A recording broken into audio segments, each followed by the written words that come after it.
Yeah, I think about this concept of like spaceship Earth. That that our species is sort of like, well, at least from our perspective, the most developed rung up the ladder of intelligence that's possibly able at this point to do things like leave the planet and go to Mars, or we've been to the moon, 50, 60 years ago or whatever. And then when you put AI on top of that, what you're doing is like abstracting away the limitations of the human being and creating an environment that like starts to merge the digital with the analog world. Whereas like when we went to the moon, we were still like a lot of things were analog. Like, if you go Yeah. like look at the space shuttle and stuff, it's like dials and switch and like, red light switches and things like that. When you start putting AI like into the ability to generate novelty on this planet, you quickly like leverage the unlimited potential of compute into generating new paths of operating in this reality. And that's where I see the difference between like, okay, the printing press, still analog, It's like I read something the other day. It's like when human beings are reading, it's like 12 bits per second or something. Like the bandwidth of a human being able to absorb information is like almost zero.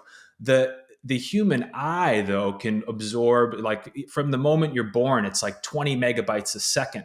So by the time you're 4 or 5 years old, you're trained on more information than even the largest large language model is available currently. So like right now, we're still, even though we're kind of operating on this analog version, analog spiritual version, whatever you want to think, whatever you want to call the human being, we still have a slight edge. But the only reason is because we haven't figured out how to train these LLMs on a continuous, basically like flow of information, because they're not embodied yet. We're still just feeding them data from the internet and scraping things that we've already created. But once you get to the point, where you've now put this LLM in a body and it's got input of vision that it's training itself on, and sound and the senses that we talked about earlier just a couple minutes ago in this conversation.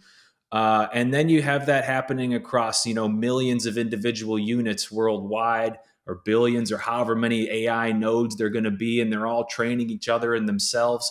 The potential for them to then introduce all kinds of things that we can't even imagine into how we are going to operate in the analog world based on using that digital, compute is mind blowing for me, and that's where I see the difference.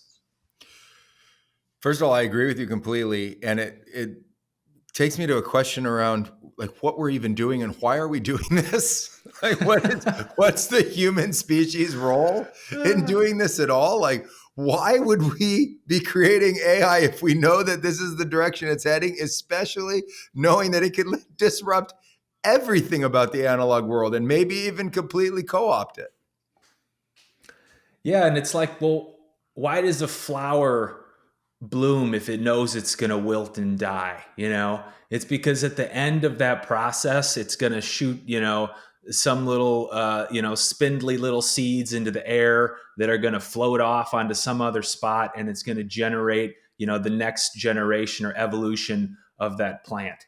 And this goes back to what I said about this spaceship Earth. Like the human being is so like it all just started with like a pointy stick, like the first human being that sharpened the end of a stick created the ability to like now use a stick to kill a mammoth.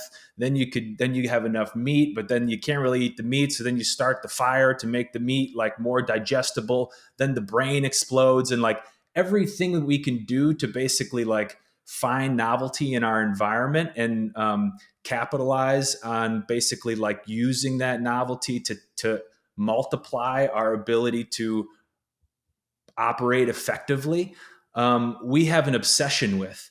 And this obsession has now led us like down the road of, right now it looks pretty dystopic because of the kind of the social media stuff that's been going on in the last 10 years, and then the cell phone and everyone just staring at things 10 inches away from their face.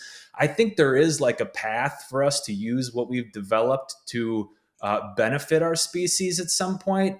But I also like, if I had to, if I was like a betting man, I would definitely bet on us, sort of like from a species perspective, messing it up, and just like handing the torch, like every other evolutionary path on this planet. Like, many of them they're gone now. It's not that they didn't have their place when they were doing their thing, but at this point, like, whether it's the Denisovans or the Neanderthals or whatever other version of the human that's now gone, they all had their place. We have our place today, and somehow we are going to pass the torch on, however we're going to do it, to the next thing, and that next thing just might be digital. It sort of looks like it might be digital if we have to kind of project where we're going out into the future.